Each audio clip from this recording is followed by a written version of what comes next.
ultimately, we all have to decide for ourselves what constitutes failure. But the world is quite eager to give you a set of criteria if you let it. So I think it fair to say that by any conventional measure, a mere 7 years after my graduation day, I had failed on an epic scale. An exceptionally short-lived marriage had imploded, and I was jobless, a lone parent, and as poor as it is possible to be in modern Britain without being homeless. The fears that my parents had had for me and that I had had for myself had both come to pass. And by every usual standard, I was the biggest failure I knew. Now, I'm not going to stand here and tell you that failure is fun. That period of my life was a dark one, and I had no idea that there was going to be what the press has since represented as a kind of fairy tale resolution.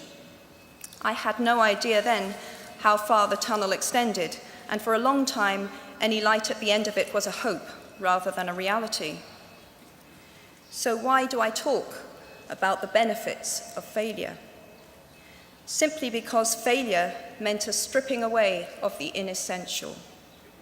I stopped pretending to myself that I was anything other than what I was, and began to direct all my energy into finishing the only work that mattered to me.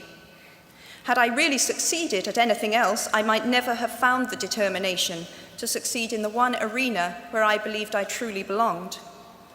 I was set free because my greatest fear had been realized, and I was still alive, and I still had a daughter whom I adored, and I had an old typewriter and a big idea.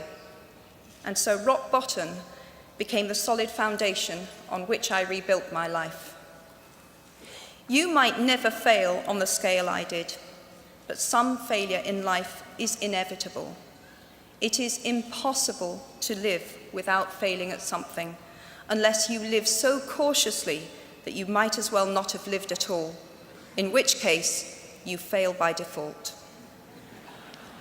Failure gave me an inner security that I had never attained by passing examinations. Failure taught me things about myself that I could have learned no other way.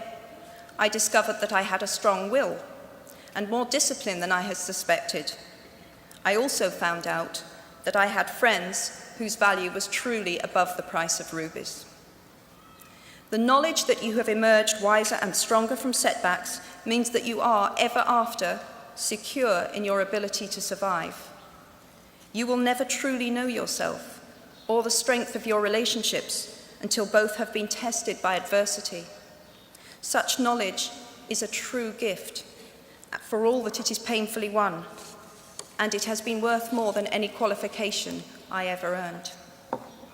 So given a time turner, I would tell my 21-year-old self that personal happiness lies in knowing that life is not a checklist of acquisition or achievement. Your qualifications, your CV, are not your life, though you will meet many people of my age and older who confuse the two. Life is difficult and complicated and beyond anyone's total control, and the humility to know that will enable you to survive its vicissitudes.